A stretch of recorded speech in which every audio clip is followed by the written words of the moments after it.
This week in 40K.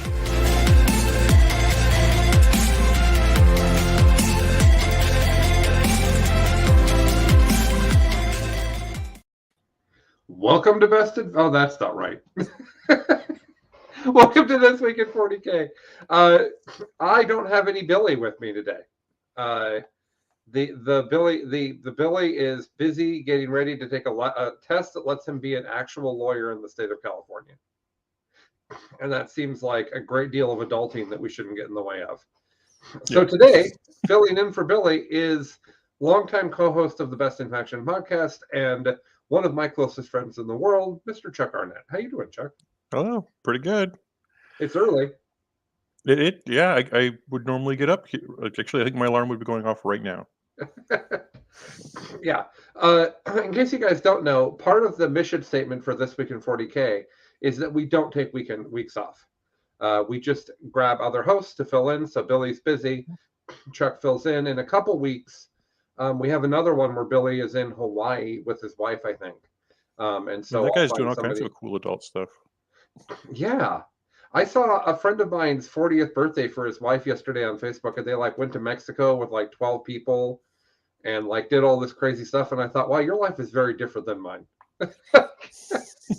You went to Mexico with 12 people for 5 days for a 40th birthday? That's okay. That sounds great. Yeah. The first couple days do. Then you're like, oh, now what do I do? And then after that, I'm like, how come there's no 40K here? I've got this 5-day vacation and there's no 40K? Well, I don't appreciate this. All right. So good morning, everyone. Chuck is going to fill in for Billy, and we're going to rock it out here. We start with saying, hey, what have you done this week? Anything fun? Let's see here. A lot of work, and then I painted 10 blue horrors because sometimes you need 30 of them, which is weird. How long does that take? I don't know, a few hours. Yeah, it's not bad. They're just blue. Yeah, I know. That's why I asked. I actually put together the first couple models for my Votang, which is exciting. Oh, I didn't realize you had made the purchase. Oh yeah, I bought the box, whatever the special box was. Just start enjoying the hobby and go from there? Yeah. I made a 2,000 point list. It won't be very good, but it's got a good variety of things. And that's what I want to do. So. Oh, all right. So we need to find less than polished things to play it against. Or maybe not. Yeah, probably. I don't know. Or maybe not. Who knows, right? Okay. Well, let's lead in to our top story. Oh, I guess. What have you been doing this week? Yeah, that's a good point. No 40K, sadly. Yeah. I took a little break. There was a lot going on previous to that. But I'm about to talk about what I'm so excited about as our top story. So I'm going to get ready to 40K a bunch this weekend, I think. So that should be really great. My friends I have two friends that I play cooperative online games with as one of my main hobbies. Friends that live far away and I don't get to see. And we all started playing Destiny 2 again. I don't know how that happened, but we were frustrated that we couldn't find something good co-op to play, and it turns out Destiny 2 has just been making expansions this whole time since it came out. Mm-hmm. And they're on their 19th season of content. So you go in and it's like World of Warcraft where there's just a million expansions all in the game, and everyone else is walking around with the most amazing outfits and mounts and stuff, and you're like, I'm new. But I'm enjoying it. So that's what I've been doing. All right.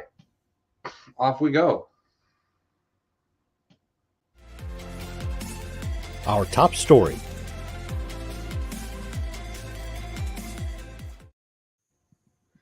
Guard. The final codex for 9th edition is coming out just in time to fit into 9th edition. We have seen the pre-orders go up for Guard, which means the NDA is dropped. Everybody has done Guard content, including us. Last Saturday, which is an unusual day for Best in Faction to record, Mitch and Chuck and I did a very old school Best in Faction thing, which is we just heard about this thing. Here's what we think. And so it was our initial takes. We talked through each of the sections of the book. So we didn't read it like everybody else did, and we didn't know everything at that time. That's not quite what you mean. We did read the stuff before we talked about it. Oh yeah, no, but we didn't read it to them. We didn't read it. We just have hot takes about our opinions. I without any think that consideration. the Art of War video with John is like 4 hours long. Like I don't know how like I understand how gamers have that attention, but I also don't know how gamers have that attention. I will eventually watch that video. Oh really? Not all at once, probably, but I will Jeez. eventually get through it. That's a lot. I would rather read the book. I'm actually one of those people that when I'm Googling a solution to a problem, I get annoyed when all that comes back is 5-minute YouTube videos rather than just a paragraph.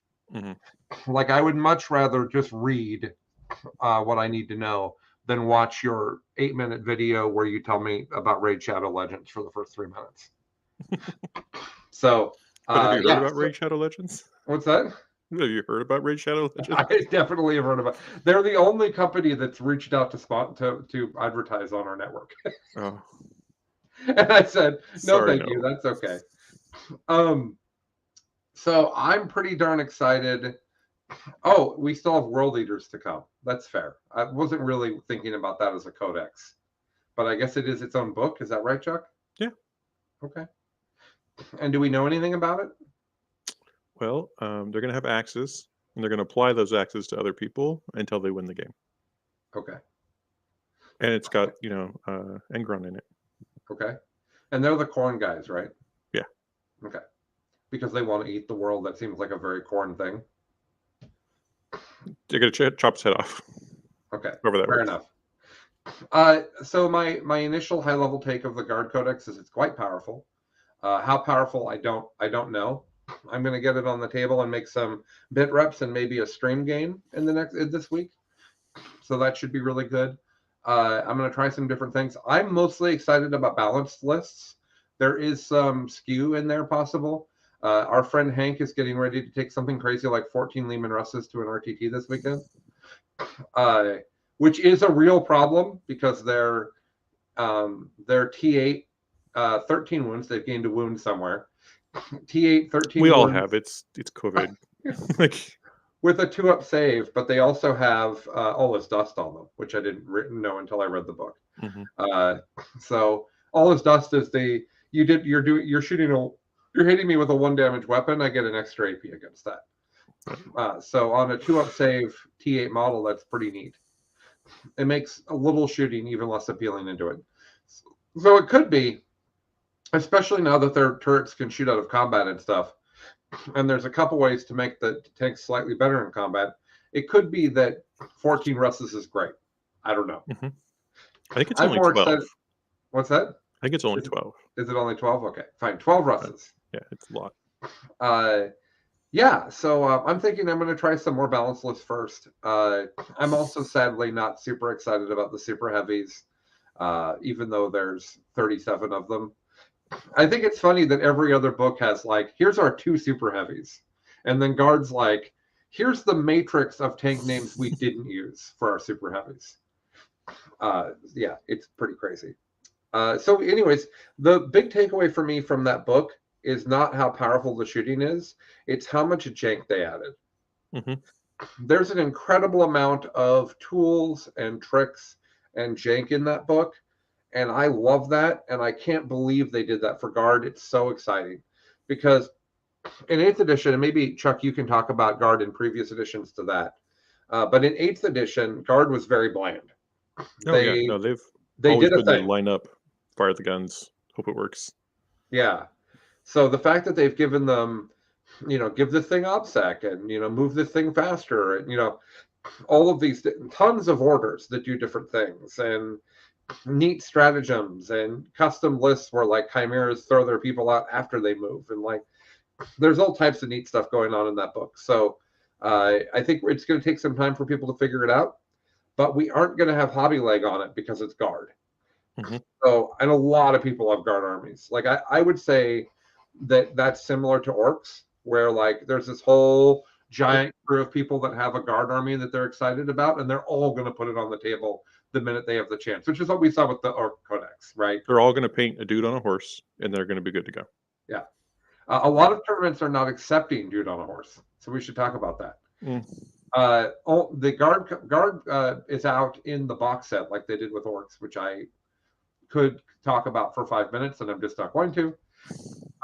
But that's what's happening, and so Horseman, Lord something Solar or something Horseman, his model's not out yet. Neither is the Michael Dorn. The Wharf tank is also not out yet. The Rogel Dorn. Yeah, the Michael Dorn tank. It's not out yet. Mine's going to be called Mike. Okay, just one. Yeah, well, I actually don't think you need more than one. 3 of them is 1,150 points and doesn't work on player place terrain. So I just think that they're a little bit too expensive when you consider how amazing Russes are. You can basically have 2 Russes for the same price, and I don't think that that's any worse. So we'll see. It's certainly cool looking. I will buy at least one. Mm-hmm. Yep. We will have more guard coverage coming soon, but they are definitely the big story of the week. Very little other new news came out, but we certainly have guard coming. We also heard from Frontline that at LVO, I guess I'll move into what's new. Hold on. What's new?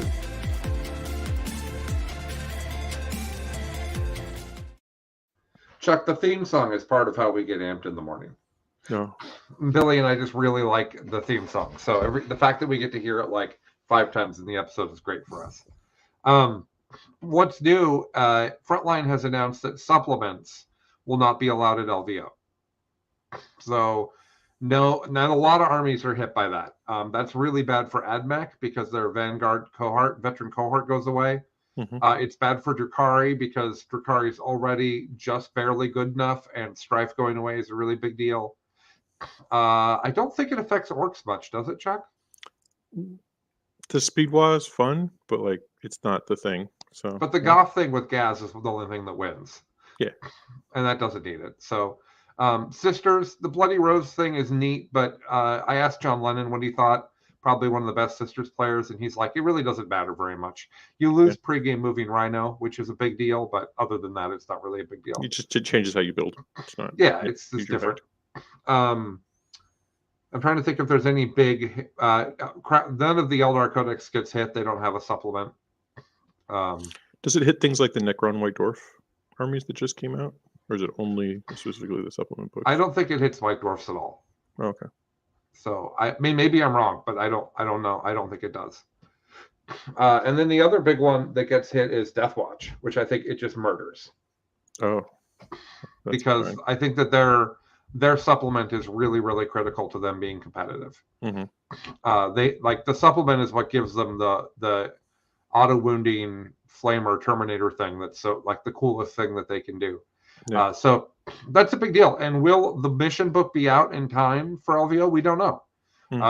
What will the data slate do between now and then? We don't know that either. So there's lots that are unknown about LVO, but we do know that the supplements are going away, and that's really interesting news. So we have to talk about that. Other than that, Chuck, I don't think a lot of new stuff got announced this week. Frontline announced their new that basically their new series gives buys in LVO. Oh, that's right. And I think that's pretty interesting. I don't really know what to think of it yet, but like it's obviously going to have some sort of impact. Well, there's a problem at LVO where you have like 800 people, and you've got mixed into that the John Lennons and the Manichimas of the world. And so one of the problems with LVO is in your first round, if you're a normal person like Chuck and I are, you could just end up playing John Lennon, or you could end up playing a dude who's carefully named every one of his Imperial Fists. And you don't know. And that's really rough. But then the worst thing for tournament experiences is that John and Siegler could play in the second round, and one of them could be gone from the finals. Yeah. And we don't want that. So they've put a system in place where if you win a certain one of their tournaments, you get a bye and then get put into the finals. You can get up to 3 of those, so you can just flat skip day 1 if you. Oh, okay. If you pull a Siegler, and win all of their events in a row. Yeah. But otherwise, I think, like even just one, I don't know. I like a sleeping in. I'll come. I'll roll over by after lunch and see how it is. There's also just that I don't want to play 9 or 10 games of 40K in a weekend. Yeah. So getting some buys sounds really nice because I just won't play as many games. So that's the other big thing from Frontline. We'll be talking a lot more about LVO as it approaches, of course. What's winning?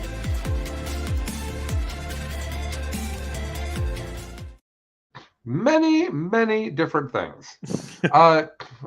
Probably the most fun the meta's been in all of 9th edition, just in time for 9th edition to go away.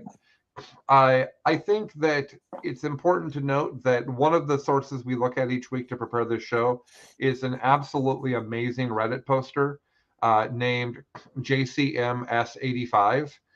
Look for him on Reddit. He is amazing. He or she is amazing. There's a post every Monday that breaks down the meta, and it's really his Patreon is JCM Shirtleff, SHURTLEFF. I will go support that because we use his stuff. It's one of many things we look at, but we absolutely look at his. He breaks it down in a really good way. Did you look at this Reddit, Chuck? Yeah. You did? Did you read the takeaways? Probably. I freaked out last night and was like, I need to do all this linking.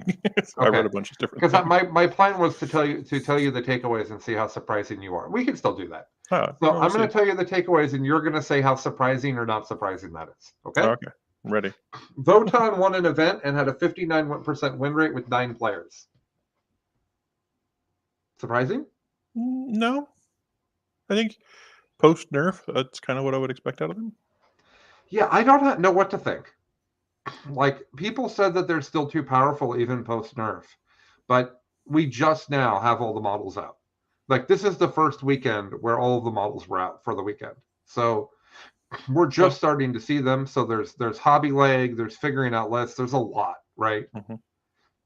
But I was expecting them to do well, and they did well. So good for them. Custodes, no, we don't need to talk about that. We're going to talk about that in a second. The worst weekend was Dark Angels, where 32% win rate with 15 players. Surprising? Yeah, 15 players is really surprising. Harsh. Funny, but harsh. That's my actual first army, which Chuck remembers. And man, they've not been good for very much of the time I've been playing 40K. Yeah, they came in real strong, and then they got pushed down, and they never got any of those unnerfings. They just got wrecked and left. Well, yeah, exactly. And you're done. Part of the issue with Dark Angels is that the list that you were that was good for not great reasons. Like, it didn't hit hard. It wasn't mobile. It scored points okay, but its real trick was that it was durable. And that's really hard to balance. Got all of its secondaries very easily and challenged you to try to win the game. Yeah. Like a Necron army. Right. Well, and that just isn't easy to balance, and they didn't try. They just said, nerf you to the ground and move on. Yep. We've stopped seeing Bile, Chuck. We just don't see it anymore. We see lots of Emperor's Children, and Emperor's Children had a 62% win rate with 5 top 5 finishes. That makes Emperor's Children one of the top lists because it's been winning every weekend. I'm going to talk about 2 Bile lists here in a minute, so I don't know. Oh, are you? Okay. Yeah. Well, there you go then. So no, I don't believe in that take. What do you think about Emperor's Children versus Bile?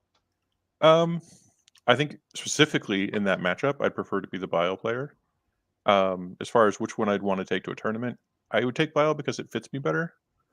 But I think Emperor's Children probably has the ability to perform more if you put the time and work into learning it. Yeah.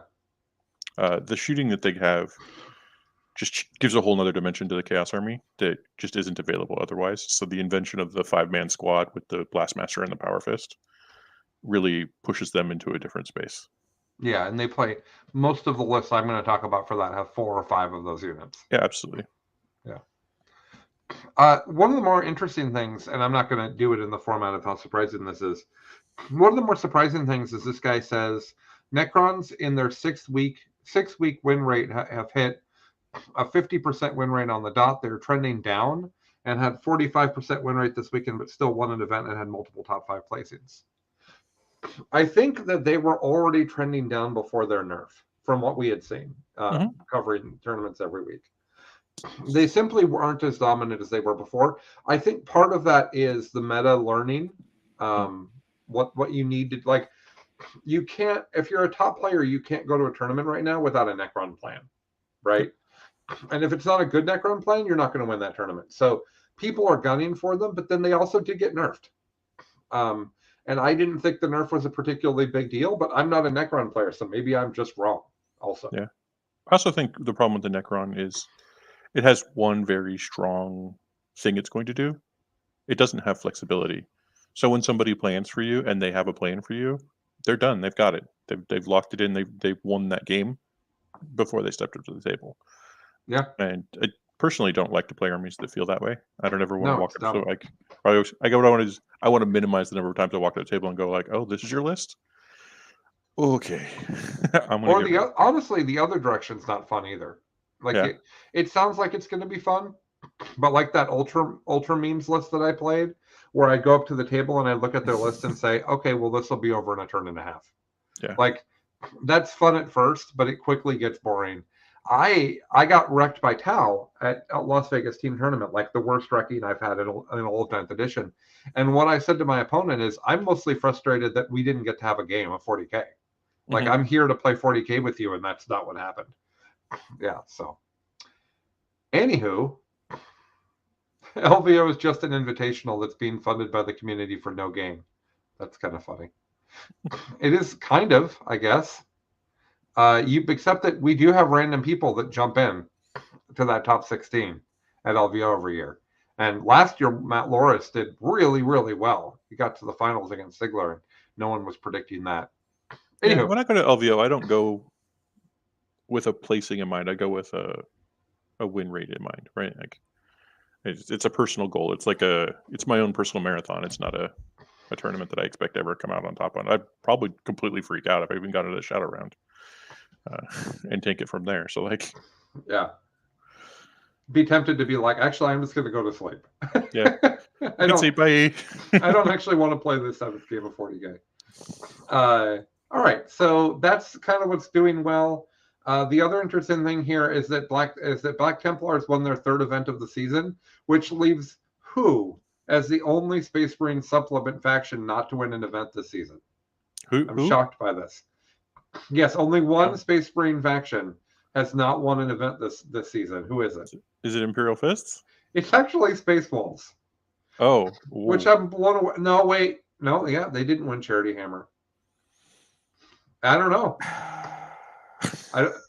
That's rough because they've actually had some top 5 finishes in the last month. I feel like I see them all the time, which adds a level of sad to the fact they haven't won anything. Yeah, no kidding. Okay.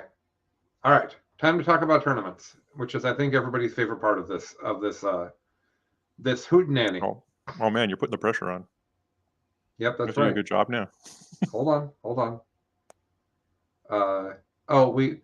We already used the what's winning logo, so we're good. Oh, okay. So one thing I wanted to say before we dive into this, we don't want to cover like 15 tournaments because it will decrease the quality of each tournament's coverage. So we're continually moving up the cap. This week we're doing over 31 players. The tournaments we're covering.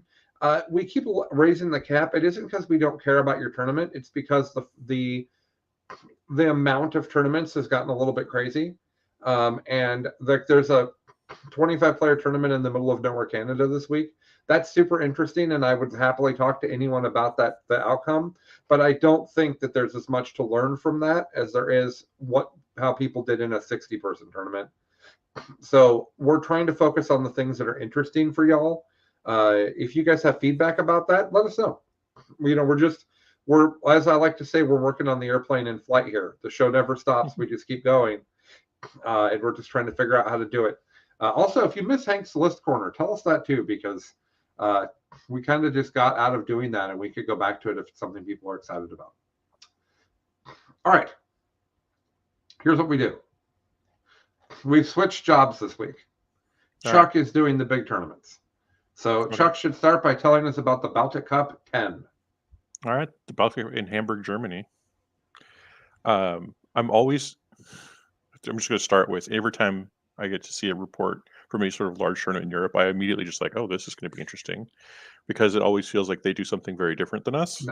94 people. It's a big event. Yeah, and I always feel like I learned something or get a new perspective. Spoiler: that's not what's about to happen.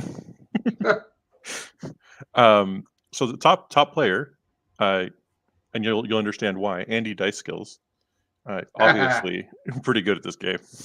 Yeah, no kidding.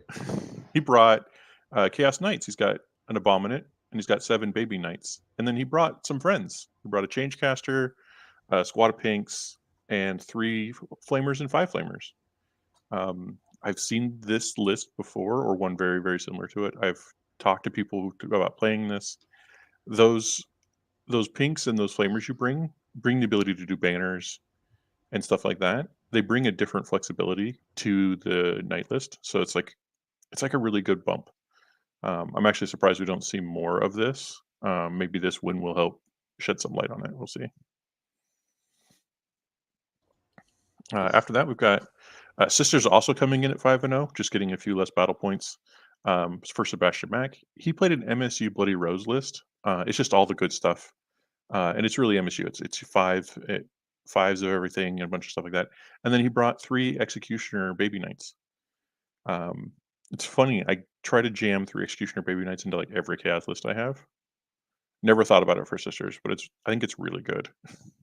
It's a long range shooting they just do not have. So yeah, that's a good point. I actually kind of want to try that. You have Baby Knight models I can probably grab and use. They're very Chaos. Well, yeah, but for one game on to try it, enough. that's not. Yeah. My sisters are very Chaos as well. They don't know what to do about being it from the Imperium. We're not big Emperor fans here. We just like the armies. Yeah, I like their mechanics. Yeah. We had Orcs that went 4-1. From Thomas Boucher, he brought 2 patrols. Each patrol led by a Squig Hog Boss. He brought Zagstruck because obviously he's good. Obviously Goths. From there, he's got 2 Killrigs, 2 5-man Storm Boys, 2 3-man Squig Hog Boys, 3 full squads of Beast Nagas. So 2 of them are rounded up. He probably leaves the other one as home objective defense, or just runs them at you. 2 squads of Grots for those get the good bits. 5 Mega Noms who become Truck Boys, and 5 Commandos, a truck, and then the cherry on top, 2 squads of 3 Killicans. Oh, now we're talking. It's weird. I'm happy to see this because their wound to toughness to price profile is just ridiculously good, and they punch okay in combat. I think they're sort of a great thing to like combining them with the beast bosses. So you're kind of like they're going up and the beast bosses are hiding behind this very hard target that really isn't worth getting rid of. I think is really, really cool. Neat. It's interesting how Orcs are turning into where Drukhari went, where the meta list is just Goth good stuff, right? Yeah. It's what variety of stuff do you like? Yeah, you pick Goths, and then there's like 7 data sheets in the book that are good, and you just pick some combination of those 7 data sheets, which is a lot what Necrons are like too now. Yeah. So their overall game plan is intact. It's what kind of things do you want to bring to do that? I think the game is really cool when it looks like that, because it gives you a little bit of time to like a little space to say like, oh, this model here's my passion. I'm bringing it because I can, and I don't feel bad about it. At 4-1, we had Karsten Steiner bringing Harlequins. He's got Troop Master and 2 Shadow Seers. I've never seen 2 Shadow Seers. I don't know if you could shed some light on what that second one is for. A lot of people take 2 Shadow Seers. The reality is that the powers are really good. Usually the second Shadow Seer is all about mortal wounds because Harlequins have good direct mortal wound powers. That makes sense. I was theorizing that you get your buffs, but then also if you need, you can do psychic action like for secondaries. I think that's part of it too, but the Shadow Seer is able to use the strat that the Farseer has, where you can action in 1 cast for 1 CP. So there's a lot of flexibility there, so it makes sense. 6x5 troops, all mounted in Skyweavers. Yep. 2x3 bikes with the bolas, and then 2 Void Weavers to get your long range shooting. Yep. The To other me, this version is of that like, list is just 8 guys and eight units and 8 boats. yeah, Is the other this is version what of I that list. imagine when somebody says Harlequins to me. It's just like Yeah. this list here this is exactly what Harlequins are. Yep. And then finally, we had Emperor's Children at 4 and 1 as well for Jonas de Burrow. I'm guessing. I'm not super good at names. We've got Abaddon, the first of the Emperor's Children, a Disco Lord, Dark Apostle, a Master of Possession, 2 squads of 10 cultists, and then 4 squads of the 5 Noise Marines with the Blastmaster, Chain Fist, Power Fist, a 10-man unit of Terminators, 5 Possessed, and a Venom Crawler. That is the list. Yeah, I have read that exact list like 7 times over the past 2 months. These are like the best things that shoot and super tough, and then punch as well. Like this is just prime Marine, right? Like I do all the things, I do them well. Yep. That's Is that it for Hamburg, Germany? Yeah, we're out of Germany. Well, it wouldn't be a weekend. It wouldn't be a week of This Week in 40K if we didn't have at least 1, if not 2, large events from England to talk about. They're going nuts. They're having events so often, and they're all like 70 people. So yeah, talk about Warhammer 40K matched play event, which is a great name. Yeah, like, well, get that information out there right away. You know exactly what you're getting into. It is 73 players, so also pretty decent sized. Also, won by Chaos Knights. Chaos Knights go 5-0 with Max DeBar at the wheel, and he brought another one of my favorite variants. He had Abaddon and 11 Baby Knights. He had a good smattering of shooting in close combat and different tools and solutions amongst the Baby Knights, but that's Abaddon giving a very good buff to an already very good unit, and then also providing a backfield defender that means you don't want to get stuck into them because he will tear up just basically anything. Also at 5-0, we have Tyranids from Luke Richards. He had the Hive Tyrant with the Reaper, Neurothrope, Trigon Prime, which is that an HQ now? Yeah. No. Oh, okay. No. Maybe? I'm confused now. But I do have. Whoa, a Tyrannid book, freshly opened. Yeah. I think that it is actually. I think it's a character, isn't it? It has been many things over the years, and I have no idea what it is anymore. I've not played with it. I've played with a Trigon, but I've not played with a Trigon Prime. He has an HQ. Good for him. Okay, interesting. Yeah. And then, some more HQs. A Brood Lord. Yeah, he has Synapse as well. Mm-hmm. So he's a. Oh no, they all have Synapse, right? Yeah, I think that's the original designation for him was Trigon, and the Trigon Prime had Synapse. Yeah, that's what's going on. Yeah, which it used to be a clever way to get some Synapse going on your opponent's side of the table, right? Yeah. Like, have them pop up and be like, "Hey, we're good." Okay, so he also had a Brood Lord, a squad of Zoanthrope, 10 Gargoyles, 10 Homocrons, 4 Warriors, 5 Gene Stealers, 2 squads of Lictors, 2 Biovores together in a squad. Most of the time you use that to do the action to put some Spore Mines out. Yep. A squad of 3 Carnifexes and a Tyrannifex. Yep. This list is weird. I look at this list and it almost looks like the Tyrannid lists I see, but it's like he's made every choice is just something else that's doing the same job but differently. If I was to play against him in a tournament, I know I'd look at this list, I'd be nervous because I wouldn't know what he was doing. Right? Like, I respect all these pieces, but I don't know. I've never seen this particular formation. What's going to happen to me? It's definitely would be a concern. Well, the reality is that the data sheets in the Tyrannid Codex are still so amazing. Yeah. That you can literally make a list out of pieces kind of however you want and do really well. So, still a very strong book for sure. For sure. So our third place here is Necrons. They went 4-1 with Thomas Aldred Mazula. Musella? I don't know. I'm very bad at names. I apologize up front. He brought a Silent King and 2 patrols. In those 2 patrols, he brought a Technomancer and a Chronomancer. We're all very familiar with them. He brought a Lord, 5 Immortals. He had a brick of 20 Warriors, and then he had the Nightbringer and the Void Dragon. 3 Scarabs, and then 2x3 Tomb Blades, and then the big brick of 6 Destroyers. The more and more Necron lists I see, I feel like the 6 Destroyers is really the new thing that really changes. Like that made their army better, and I think that's sort of like it should be Silent King, Tomb Blades, and Destroyers, and then whatever else you want. Is kind of my opinion. Yeah. Right. Are And you then going we to talk had about Guard next? That's yeah, exciting. we had Guard, not the new book. I No. spent some time making sure, but yeah, I was like, there's no way this is right. I can tell you that it's not the new book from the data sheets that were taken. Yeah, that's what I did. Is I found the squad of 3 basilisks, and I was like, haha, I see you. So he took disciplined shooters and gunnery experts, and I believe one of those is the roll more dice when you shoot people. One of those is the longer range for Yeah. guns, and the other one is the reroll number of shots Yeah. on variable shot weapons. Good. I was too lazy to look up what it was, and I knew that you would know, so I just waited. He brought along a company commander and tank commander, 3 squads of 10 infantry, 2 squads of 10 scions, and those guys had meltas. So I think Nice. he's coming for blood with those, or for Yeah. oil maybe. He's going to try to roll well with those for sure. Yeah, that's a big part of the plan. A command squad and a platoon commander. So he's got Right. lots of orders for actually a very low number of infantry. So I think he's looking for like an alpha. Well, command squads don't give orders in that book. Mm-hmm.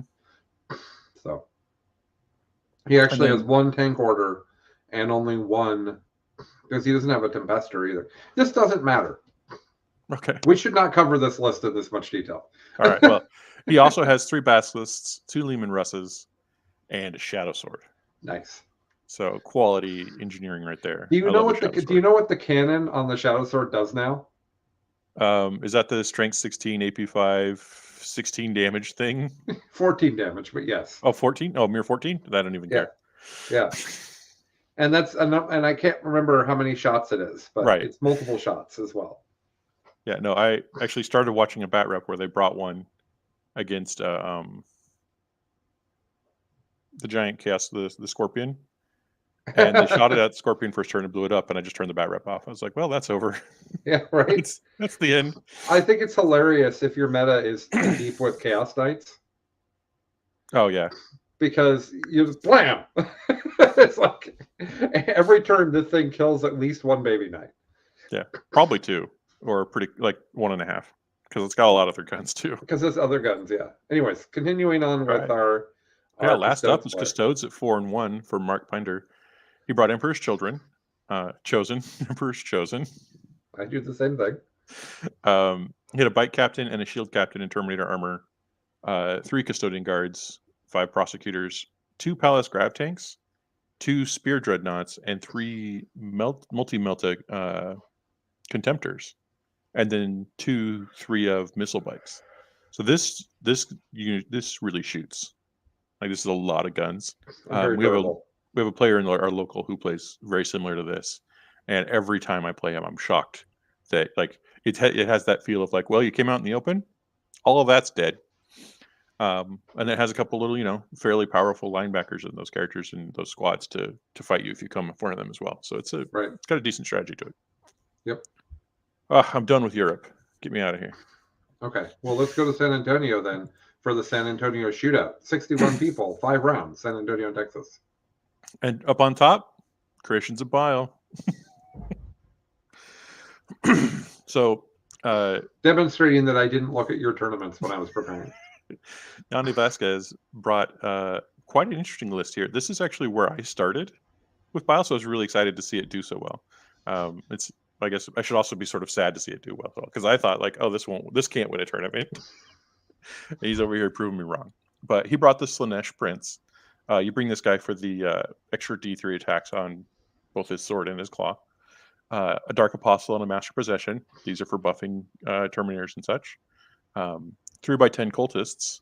Then we get into the 3x5 Terminators. You don't have a 10-man Terminator block. He has a bunch of separate smaller units moving around doing things. Oh, neat. 7 Chosen. And then he has a Exalted Champion. And this guy has the Hatred Incarnate and the Black, which is a demon weapon. So this guy gets +1 strength, +1 attack on the charge, and reroll to hits. When he rolls 6s to hits, they turn into mortal wounds. And when he rolls to wound you, every wound roll is a mortal wound. So this guy easily pumps out like 5 to 10 mortal wounds, depending on how lucky you get from an attack phase. So he just sort of hides up in the middle there, and surprise, your unit's dead. From there, he's got a 10-man unit of possessed. This is where his ruin is at. So he's buffing the possessed there. And then he's also got 5 raptors, 2 venom crawlers, and a squad of havocs with autocannons. I think this list is interesting and great, and I would love to watch him play it because, like I said, I had trouble reaching success with this myself. So I'd be really excited to see somebody else succeed at it. In second, we have Sisters showing up again with another 5-0 from Colin McDab, a relatively well-known name, I believe. He brought Bloody Rose Good Stuff. I'm pretty sure it's McDade, but that's fine. McDade, he's got Bloody Rose Good Stuff. I think the only thing that really stuck out to me with it was 3 units of 5 Retributors with multi-meltas, which is kind of the classic, right? Like, it almost looks like he brushed this army off from 2019 and was like, hey, I'm ready to do some Sisters of Battle, and came and got second at a tournament. But who knows? Maybe he's figured out something that we don't know. And then we have to talk about another bile list already. Yeah, we come back around. It's Creations of Bile, 4-1. George Beckhoff. He brought my favorite piece for leading, which is the Nurgle Prince. Their demon weapon makes it so when you hit, you wound, and you can't, and ignores phase caps and stuff. So I think that's, personally, I believe that one's better than the Slaanesh Prince that we talked about earlier. A Dark Apostle and a Master Possession, shocking. 3x10 cultists, 10 Terminators, 2 squads of 10 Chosen, 3 Bikers, and then he goes into Demons and grabs a Changecaster, an Exalted Flamer, and 2 5-man Flamer squads. I love this list. I disagree on the Chosen, but otherwise, like, him and I we're lockstep together. We're having a Chosen is very popular, just not with you and Zach. Yeah, we see Chosen all the time. Chosen can spend a CP to advance and charge, so they go 6 plus D6, or I can buy a unit of Possessed and they go 10. Right, I was just like, oh, I'm good. Yeah. In fourth, we had Tyranids from Kit Smith Hanna. This was Kraken, so I thought that would be a little bit exciting. It's a little different. It's the New World. That's right. The Tyrant, a Blooderax Tyrant is there. Oh, it's not the New World. A Neurothrope, and then a Turvagon. Yep. 10 Gargoyles, a squad of 30 Termagants with Flesh Borers. I made special note of the Flesh Borers. These are not Devouragants. This is a giant carpet of, I'm going to waste all of your time. You're never killing this. Devourers the Devourers on Termagants are impressively bad. Are they? Yeah, that unit is definitely spending its time in the penalty box. Okay. So the deal is that the Turvagon outputs Termagants with Flesh Borers. Mm-hmm. So yeah, so this is just here's a giant squad. I'll make you chew on it. Maybe you give it Feel No Pain if you're worried about it not making it. And like, I've got a big old Obsec blob. Here we go. It's -1 to be hit and has Catalyst on it. Yeah. Mm-hmm. Also got 5 Warriors, 3 Venom Thropes, 2x3 Zone Thropes, 3 random Spores. I'm guessing that's just some points left over. And then 2x5 Raveners. I'm seeing a lot of Raveners. Kraken Raveners are great. Glad to see them back again. They're crazy fast. Between the Kraken Raveners and the Biovores and the Spore Assist, Tyranids have me looking at them like I might like to try to play that. That looks like fun. And then finally, 2 Biovores. The Raveners and Kraken go 18 before charging, by the way. Yeah, no, they're very, very appealing. Yeah. They also shoot a bunch, and they're really good in combat. Like, they do everything. And I love that. Yep. Anyway, so there's also 2 Biovores, good for making more Spore Mines. Yep. And then finally, we end on Death Guard going All the 4-1 chaos. Samuel Cook. What's that? All the chaos. Yeah, it's the time of chaos. It's super weird. He's got a Demon Prince, a Plague Caster, 6x10 Plague Marines who are just loaded with all of the kit. That 1 Chaos Solo Spawn, and 3 Plague Burst Crawlers. This list is very hammer. It's just, here's a bunch of stuff you can't deal with. What I thought was really interesting about this is I did not see the Fight's Last guy in here. Oh, and no Abaddon either. Yeah, it's very just like good. 3 Plague Burst Crawlers is a pretty big add to what that list can do. Yeah, for sure. Well, I think that when Trimble was playing this list, I think that he had 6x10 Plague Marines as well. So Yeah. I think that the difference is that extra stuff he had is 3 Plague Bridge Crawlers instead.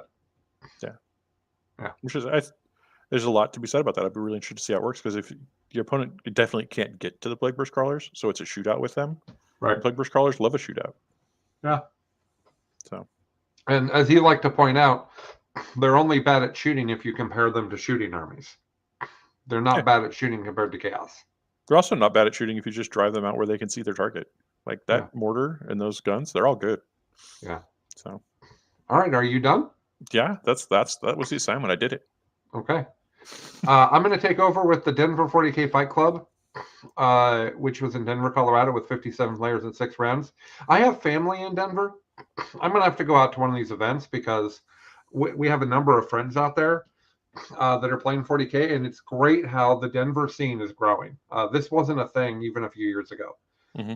So good job to them.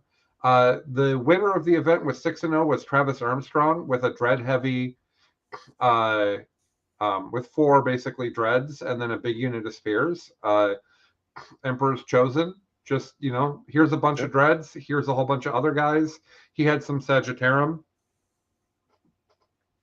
He just had a little bit of all the different good units. He had the, what are they called? The Praetors? Is that what they're called? No, that's the not bikes? what they're called. No, it doesn't matter.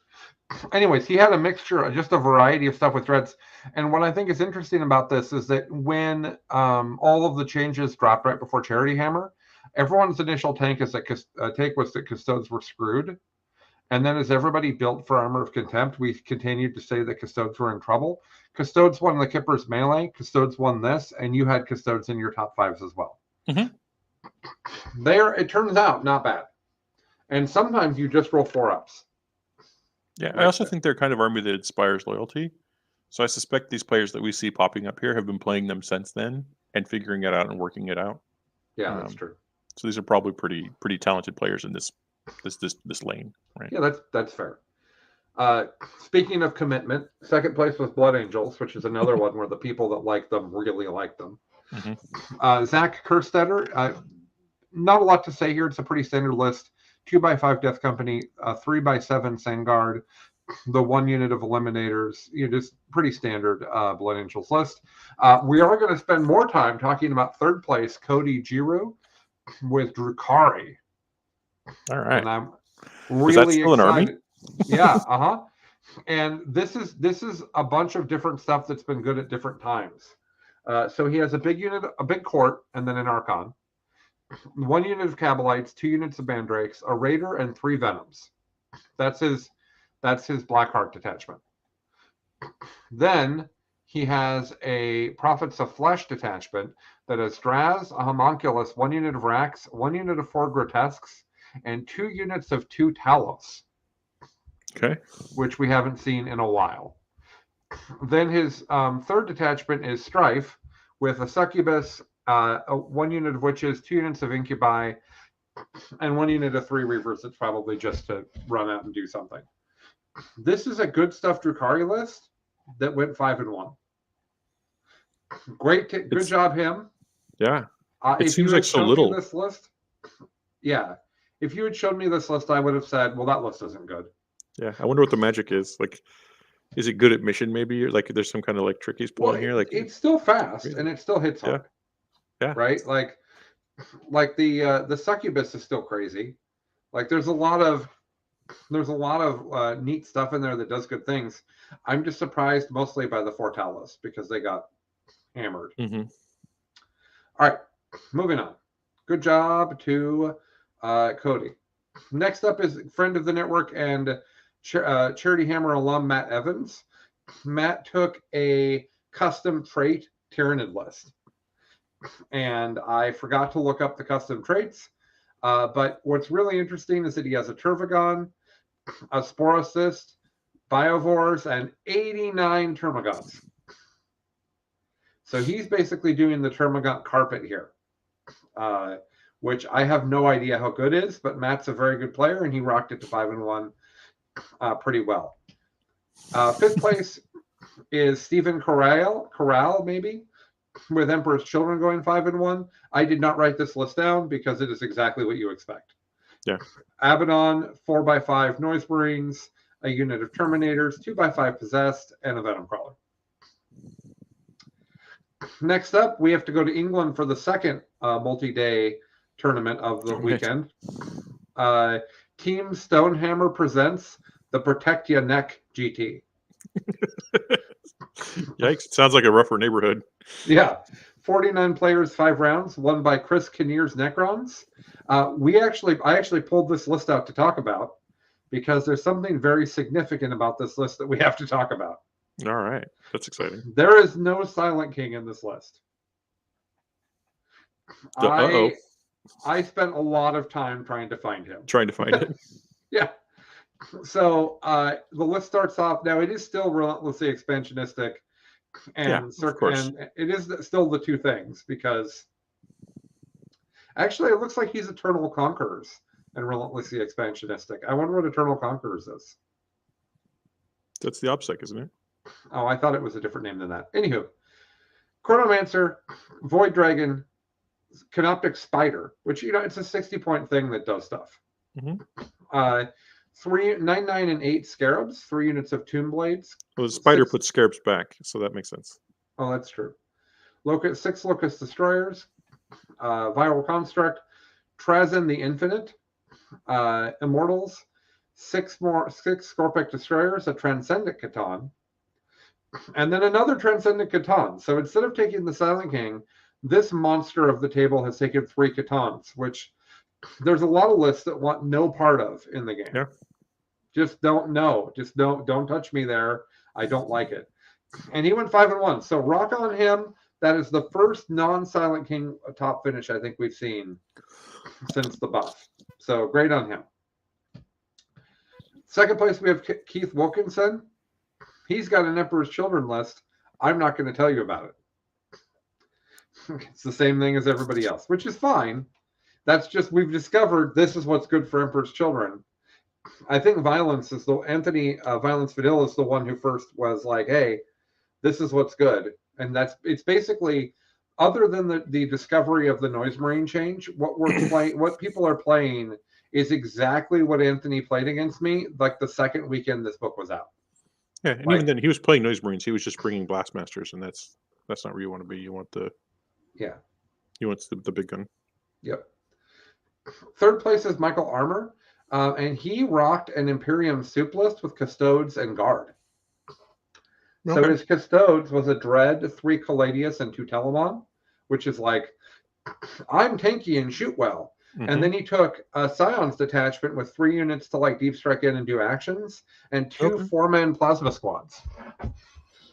Okay, so like adding some submission play firepower to and submission the play Custodes hammer. Yeah, I like it. And that Scion's detachment's really not expensive. So like he still was able to get 3 tanks and 2 Telemon and another Dread. So really cool. There's a soup chaos list next. That's Iron Warriors. Oh, I'm excited about this. What's that? I'm excited about this. Tell me more. Sam Boardman.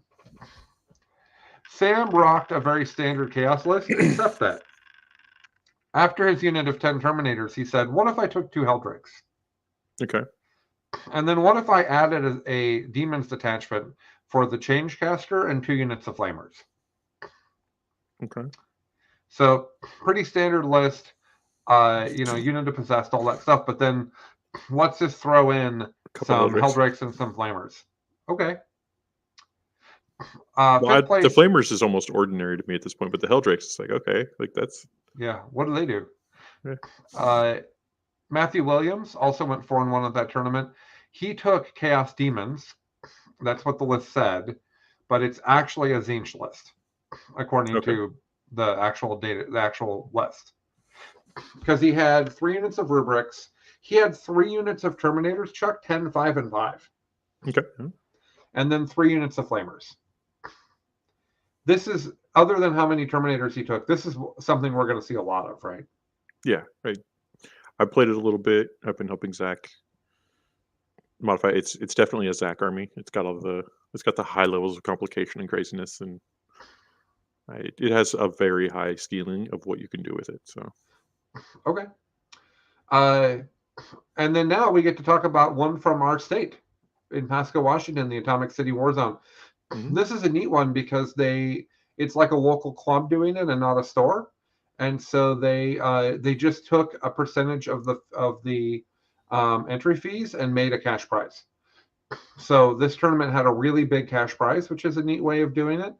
And it was won by a local of the community friend of ours, Ryan Lynn. Went 5-0 with his behemoth list. Now, what behemoth do is that they have extra strength. And so you end up with these strength 8 warriors with their bone swords just beating the crap out of you. It's 15 warriors, 3x3 zones, a spore assist, the fancy fly rent, a neurothrope, the stuff you'd expect. And then he grabbed a GSC detachment for units of acolytes to do stuff, and 1 unit of jackals, probably to pregame move and do a little bit of early game work. Great list from Ryan here. He did a really good job at that tournament. I think it's his second tournament win of the season, so good job, Ryan. Second place was Max Schwarzer, who's I've played him before. He's a wonderful opponent, friend of the TNG guys. He brought Chaos Demons. This is the other direction I've seen Chaos Demons go that's not all about Tzeentch. It's a Lord of Change. I know that's Tzeentch, but you'll get what I mean. Lord of Change, 2 Thirsters, Bellicor, 2x4 Flamers, 1 unit of Horrors, 1 unit of Bloodletters. Basically the list. This is I have big guys that beat the crap out of you Chaos Demons list, which is becoming This common. is going to run at you. Yeah. And you better handle it. Well, they're going to some of them are going to deep strike and charge at charge into you too. Third place is Joel Rogers' Grey Knights. He had two Death Knights, 3x10 of the Interceptors, which is my favorite unit. Fast, punchy, and shooty. Sign me up. 3x5 Strike Squad, and it's the Brotherhood Rapiers, which I don't know what is. I don't know if that's a custom. I don't know if that's a name that Joel came up with. I just don't know Grey Knights well enough. Fourth place is Tau with another newer member of our meta, Donald Plummer. He's got 1 big suit unit, 1 small suit unit, double plane, double Riptide. This is becoming kind of a meta list that's pretty common. I think the double Riptide, double plane is incredibly hard for most people to deal with. And then that giant suit units is not getting attention while it shoots the crap out of you. Yeah, it has the shoot move as well. So it could really he can fly off the table with the planes, bomb you, and then he can move all 3 of those units up, shoot you, and then move back into hiding. Right. Okay, your turn. Is this the guy you played twice? Yeah. Okay. Chuck played him in back-to-back rounds of back-to-back tournaments. Yeah. Final round in one game, one tournament, and then round 1 in the next one. All right. And then 5th place is from Biffbot TNG, Lucas Trawler. He's got 12 Baby Knights and abs. This Abaddon and what is this called? It's called the dog walking or. Is he a dog walker? Abaddon the dog walker? That makes sense. Some funny name for this. Because you have all these war dogs and then you've got Abaddon. Yeah. And just a special shout out to Tyler Bortel, who got 6th place. He had a rough beat in the middle of the tournament that really knocked him down, and he clawed back up to 6th place. So if you guys listen to TNG on Saturday, you'll probably get to hear about Tyler's experience with Nids and Chaos and Lucas's experience with Knights. Also, Naj took Votan, and I didn't look at how he finished. Let's find out. Oh. Because Naj has been all in on Votan. So let me just bring this up really quick, and we'll see where Naj finished. I should talk to him about it and see what he thinks of my army. There he is, 8th place. So he went 4-1. His wins are 97, 85, 188, and his one loss was a 67. So really not a bad performance. Just got edged out by a few of the other 4-1s who had more points. It was also by the very nature of this, new to this army, right? So, right. Everybody is, right? Yeah. Okay, we have no time left, so I'll just quickly tell you that the 2D6 GT in Oslo, Norway was 40 players and 5 rounds. I have the names of the people here, but we won't get a chance to talk about their lists. Svenung Noting. I'm sorry, Svenung. I have no idea. Your last name has an O with a line through it in it. I don't know what to do with that. I'm an ignorant American. I'm sorry. But I appreciate you winning with Kraken from the Woghammer team, which is great. Jonathan Arkin got 2nd place from Team Norway with Adeptus Custodes. Rasmus Volland Fredriksson got 3rd place with Tau Empire. 4th place was Eirik Kristofferson. Might be Eric. Don't know. There's an extra I in there that I don't know what to do with. And he played Sisters of Battle. And he's from the 2D6 team, which must be who's running this GT. And then Peter Pay had Chaos Demons. I actually want to look at the Chaos Demons list here. It's pretty standard. Is it? Yep.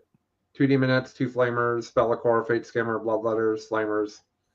He's done my view on it is he's only got the 2 big targets and enough room to deep strike both of them, so he can look at somebody like a shooting arm and be like, there will be no targets for you.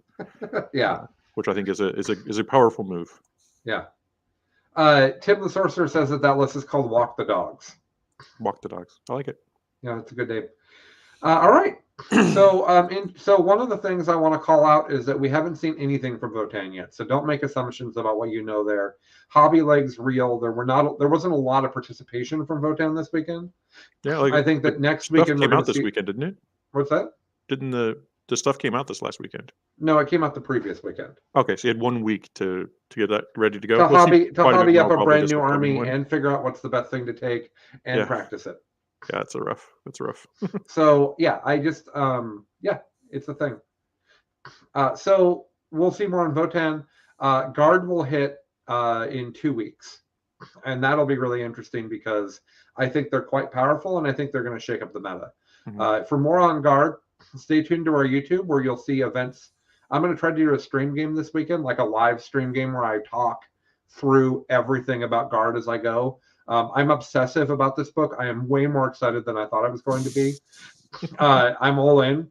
I'm in a chat group with Hank, Peter, Deathcore of Creek, Peter, and Mitch. And Alex from Frontiers. That's like 5 of the most excited Guard people on the planet. So if there's weird stuff, we will find out. Mitch does not stop talking about Hellhounds for those that are into the inside jokes. And the rest of us are like, no, they're really not good. Just spend the more points for Russes, which are amazing. Yeah. So, Danny went 4-1 with Votan this weekend. Good job, Danny. That's great. Look into that.